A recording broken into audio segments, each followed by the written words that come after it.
water sign, kumusta po kayo guys? Okay, so water sign, maraming salamat po sa walang sawang pagsubaybay sa ating po mga reading. And paalala lang guys na ang reading po natin ay general reading lamang. So maaari po kayo guys makarelate. Maaari rin naman pong hindi, kaya ayan, gawing gabay lamang, okay? So guys, sa mga bago lang po sa ating channel, mag-subscribe na po kayo and i-click mo na rin yung ating notification bell para lagi po kayo guys updated sa ating mga bagong upload. Ayan, ano ko lang guys, no? Sabihin ko lang. Nagkamali kasi ako guys ng pindot. Meron akong collective kahapon. Tapos, yung water sign, yung na-re-upload ko dun sa kabilang channel natin. Buti na lang merong concerned citizen na nagsabi. So, ayan guys. Okay, so pasensya na guys. Pero nagawa ko na yung collective na mali lang talaga yung na-upload ko guys. Okay, talagang, alam niyo, 18 minutes ko pang pinakinggan ko ano yung ita-title ko, tapos mali lang yung may upload ko. Okay, so water sign, tignan natin. Water sign, gabay kapalaran po ni water sign. So guys, meron tayong Queen of Heart, meron tayong Three of Flower, meron tayong Ten of Spade. So guys, nakikita ko dito maaring patungkol to sa health mo. Ito requirement, siguro inisip mo dito is kailangan mo tulungan yung sarili mo kasi maaari yung health mo is hindi na guys nagiging maayos. Nagkakaroon ka ng struggle pagdating sa health mo. Parang nandun ka sa point na sobra ka guys na parang depression to guys na nabubuo sa inyo. So yung depression na to guys, maaring wala kang ganang gumalaw. May mga regret akong nakikita sa inyo water sign na nararamdaman mo ngayon. Para bang ngayong araw tamad, parang tamad ng energy mo or para bang nalalata ka. So I think puro pahinga ang gagawin mo ngayon, no? Ayan. So may nakikita ko dito guys na siguro meron kang iniisip na isang tao. Ayan, may mga bisexual dito, no? Any gender naman to guys. Siguro meron kang iniisip dito na isang tao na binitray ka siguro. Ayan, siguro pinagpalit ka sa bi. Kasi may, iba yung gender. Hindi pa rin ito guys mawala sa isip mo. Oo. Para bang nakukumpara mo, siguro na ikukumpara mo sa iba na kahit paano guys, okay itong person mo. Wala siyang reklamo, wala siyang problema. Walang problema dito sa taong to. Okay? So, siguro guys, ito yung regret mo sa taong to, no? Nangihinayang ka. Para bang maling hinala yung naramdaman mo.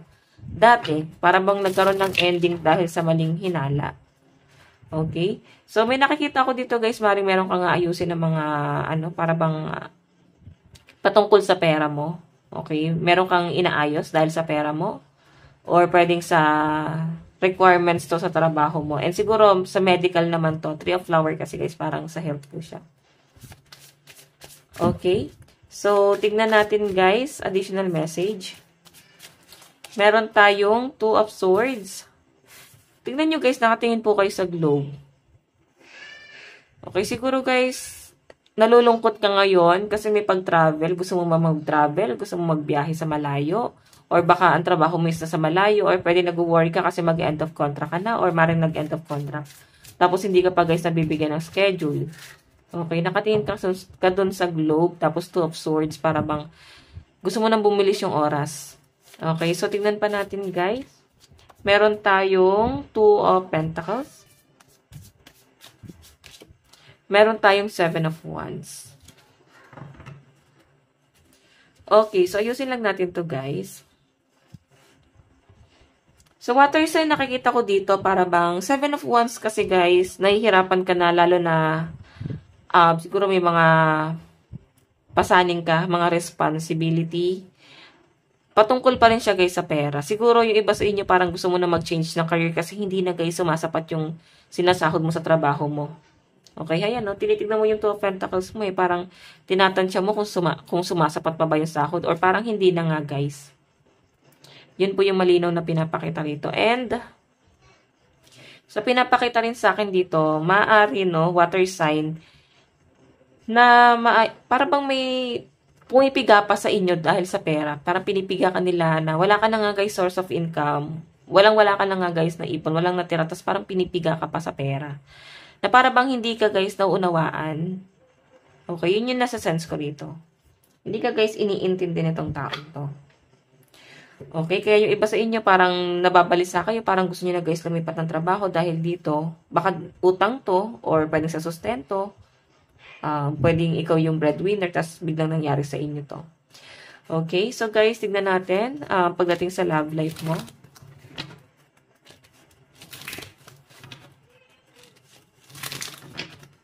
Pagdating po sa love life.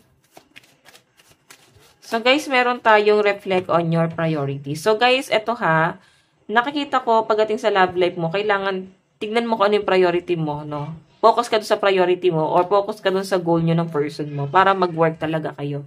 Kasi nakikita ko maaaring goal-oriented talaga yung person mo. Aquarius, yung energy na nasa-sense ko dito, baka ang kadil mo is Aquarius. So, siguro may responsibility ka pa rin sa taong yon. Okay? Siya yung parang pinagtutunan mo ng ano ngayon, ng attention or pinagbubusan mo guys ng panahon or financial itong taong to. Baka may anak kayo na itong taong to. Okay, kasi no, priority mo pa rin siya kahit papano. Siya yung number 1 priority mo rito. Tingnan natin guys, pagdating naman po sa inyong kaperahan. Oops, sorry po. Kaperahan. Meron tayong reveal what need to be seen. So, I think yung iba dito guys, hindi mo na guys maitangge, hindi mo na guys maikaila. No, may nasa-sense ako dito, may nararamdaman ka na para bang hindi nagiging patas. Nararamdaman mo na pera mo naman pero parang pinagdadamot sa inyo or may inaantay ka bang pera dito pero parang hindi pa guys dumarating. So, yan no, siguro kailangan mo dito guys is para bang i-update mo sila, no? Okay, i-update mo sila. Darating ba to? Baka meron kang niloan? Or baka ikaw guys, sina-update ka nila, baka meron kang pagkakautang. Okay, so water sign, tignan po natin pagdating naman sa trabaho mo. Meron tayong work through your feelings. So, nakikita ko dito guys, sobrang passionate ka sa trabaho mo guys. No? Wala ka masabi kasi nandun yung pagiging workaholic mo. Ayan, no? Work through your feelings. Kumbaga, gustong-gusto mo talaga yung ginagawa mo. And siguro, nagkakaroon ka nga ng disappointment kasi pwede nag-end of contract na, so naghahanap ka ng bagong trabaho. Yung iba naman sa inyo guys, pwedeng naiinip ka kasi nag-aantay ka ng flight mo or pwedeng schedule. Okay? Tignan naman natin guys, pagdating naman po sa inyong kaibigan, mga kaibigan, meron tayong be real. So, yan. So, I think ito yung gusto mo sa mga kaibigan, yung nagpapakatotoo talaga guys, na walang keme-keme. Walang pa-sugarcoat, ganyan. So, gusto mo is mga prangka, hindi ka pinaplastic. So, siguro, parang tinitira mo na lang yung mga kaibigan na hindi ka, guys, paprangkahin. Hindi ka pa-plastikin.